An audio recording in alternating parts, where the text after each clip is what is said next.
What's going on, guys? Philip at Trade Genius. All right, we're going to do a quick Bitcoin update real quick. We're just going to go through kind of what's going on since yesterday's lows were put in. We've held those lows and we've bounced. So we're going to talk about what the delta is telling us on that. And then we're going to look at this chart here, and I'm going to tell you what this means here on the way back up. And we're going to look at our levels from a weekly block perspective.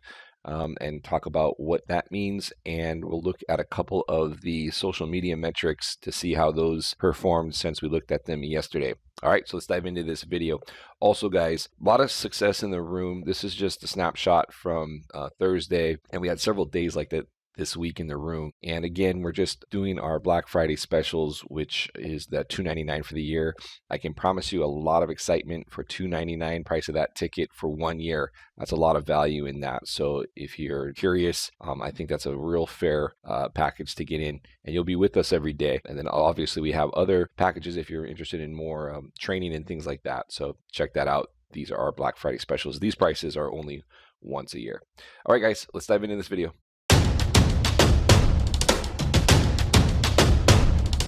Trade Genius. Okay, so like I said, this video is going to be brief.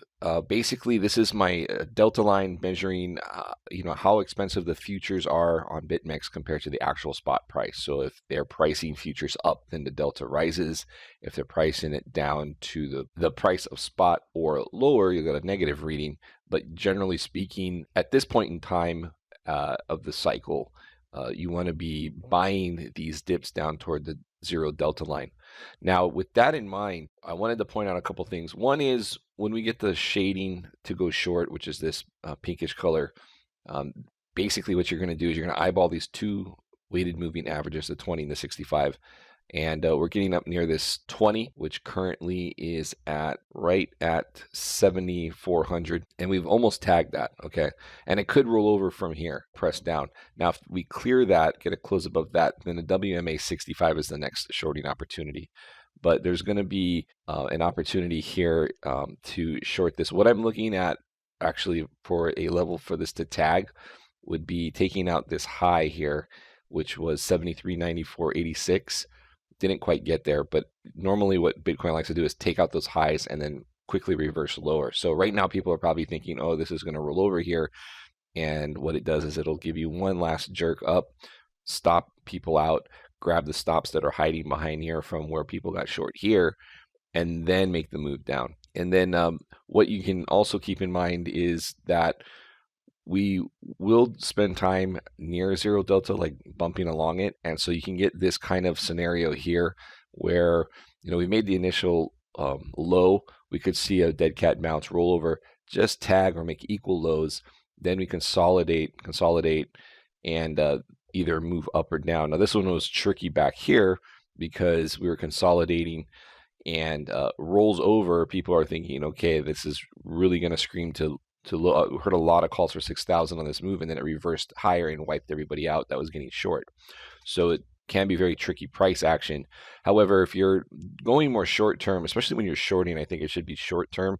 On a move like that, you're already moving your stops to break even and things like that. So you should be on your toes when you're shorting this market.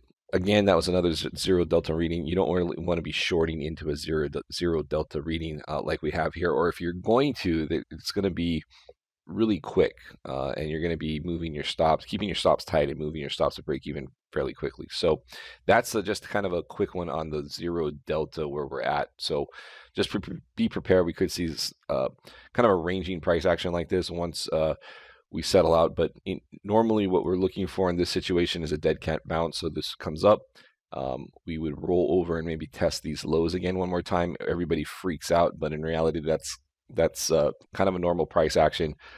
Probe that low. If we see a wick and a close up above it and a swing failure, then that's going to be actually very, very bullish. And then I would be eyeballing the WMA 65 at that point, because normally once this first touch of the WMA 20 is done, that's less likely to hold on the second touch, breaks, and then goes up to the slower moving average.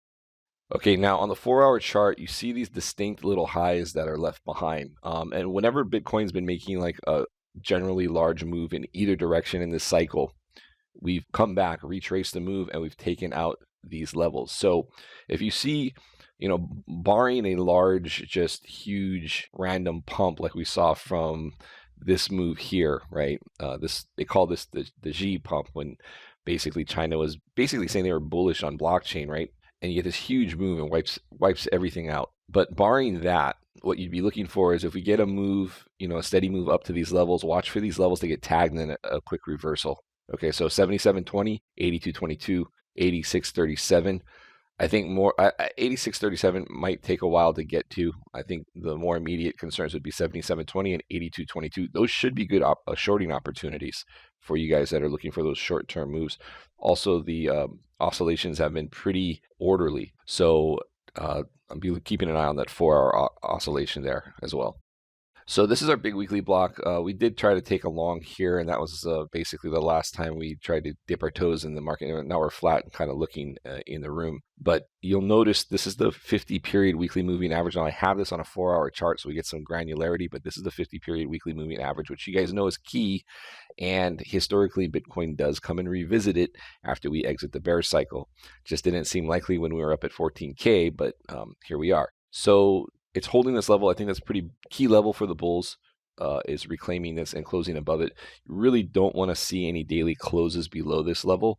And if we do break 6,800, next levels down are going to be 6,400, and then I'd be looking at 5,200, big areas of support there. All right, guys.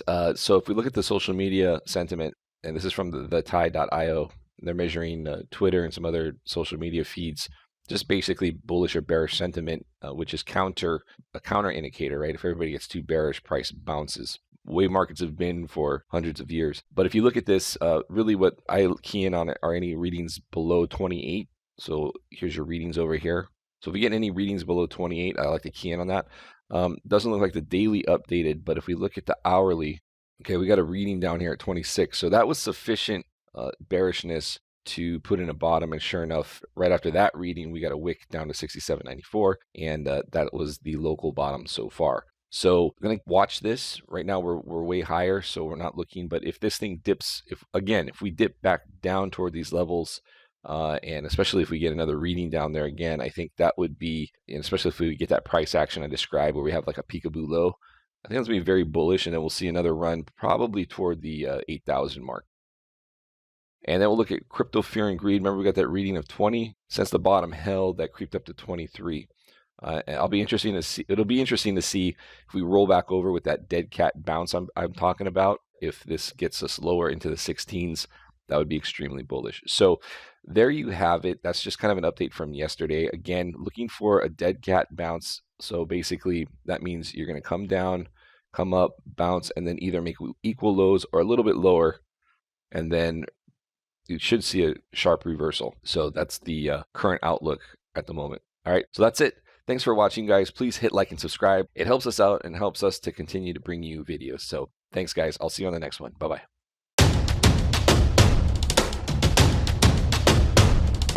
Trade Genius.